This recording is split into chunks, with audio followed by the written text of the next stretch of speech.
Hello and good evening, everybody. I am Caitlin Yantsos, and I want to thank the IOCDF and UNSTUCK for presenting me with the OCD Youth Hero Award. Both organizations do incredible and life-saving work in their advocacy for breaking the stigma on OCD.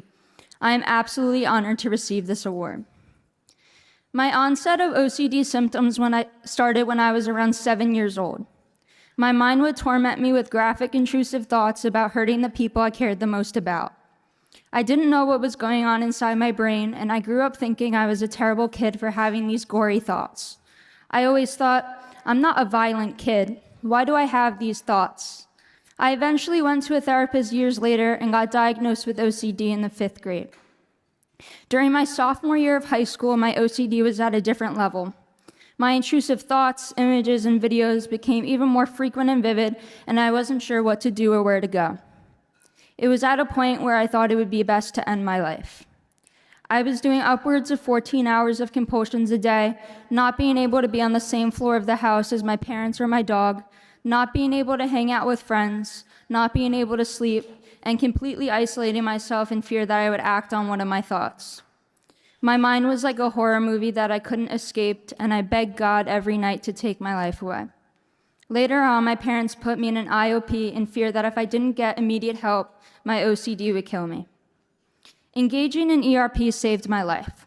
I say all the time that it is the hardest thing I have ever done and am doing, but it's not as terrible as living with severe OCD for the rest of my life. It may not always be a perfect process, but it is so worth it. I urge everyone with OCD to try ERP because it truly is a lifesaver. Because of ERP, I'm now able to do things like hug my parents and pet my dog. As I got better, I wanted to share my story and advocate for breaking the stigma on OCD. I worked to found the Student Wellness Club at my high school, present my story on OCD to peers, teachers, and staff at my school, and do an interview about my journey shared to thousands of people. People that I've never met before even come to me for support and advice on how to get through OCD. This journey wasn't easy, to say the least, but I'm so fortunate that I'm in a place where I could share my story and help others going through similar circumstances. I need to thank my family for always supporting me and never giving up on me. Hey, Mom and Dad.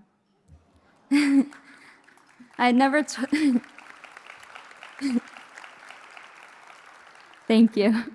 I've never told anyone this before, and I'm a little hesitant to share this, but I remember very vividly me crying to my parents at the kitchen table one night and begging them to let me die and let OCD take my life. I knew my family would never be able to move on without me, and all I wanted was exactly that, for them to be able to move on without me. My parents obviously weren't on board with my plea and spent countless hours searching for the best therapists, psychiatrists, medications, and support groups. I wouldn't be alive without my parents doing everything in their power to keep me going through my hardest days. I guess my parents are pretty all right. I want to leave you with a quote my therapist reminds me of whenever I'm struggling. Courage is not the absence of fear. True courage is the ability to act despite facing fear. Thank you again to the IOCDF and UNSTUCK for choosing me for this award. This means so much to me, and it will be an experience I cherish for a lifetime. Thank you to my friends and family back in New York, and to all the wonderful clinicians I've worked with when I was struggling. And thank you to everyone who never gave up on me. Thank you.